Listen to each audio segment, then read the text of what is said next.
ராசியில் பிறந்த அன்பர்களுக்கு கோவிலுக்கு போகிறது, சாமி கும்பிடுறது, பக்திங்கிறது மனசுக்குள்ளே இருக்கும், வெளிக்காட்ட மாட்டீர்கள். பெரும்பாலும் கருப்பு ஆகாது. ஒரு அரைஞான் கயிறு போடுவதை கூட சாஸ்திரமாக நினைத்து போடுறது கிடையாது. ஜாதகத்திலையும் அவ்வளவு ஒரு நம்பிக்கை இருக்காது.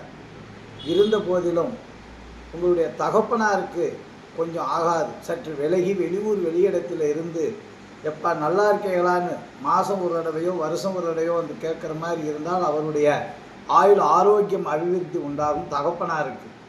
மேலும் கிரக நிலையில் பார்த்தால் வருவாய்க்கு மீறின செலவினங்களை கொடுக்கக்கூடிய சூழ்நிலை தான் இருக்கும். அதாவது சகட யோகம் அப்படின்னா என்ன?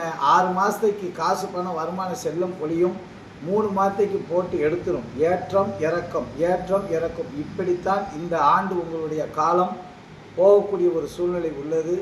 மேலும் ஜாதகருடைய அமைப்புக்கு கருப்பு ட்ரெஸ்ஸு ஆகாது. கண்டிப்பாக நீல கலர் போட்டுக்கலாம். உங்கள் வீட்டில் 10 ட்ரெஸ் இருக்குதுன்னா அதில் கருப்பு தான் பெரும்பாலும் வச்சுருக்கீங்க. அதை கொஞ்சம் தவிர்த்துக்கிடுவது நல்லது. நீல கலர் போட்டுக்கிடுவது சிறப்பு.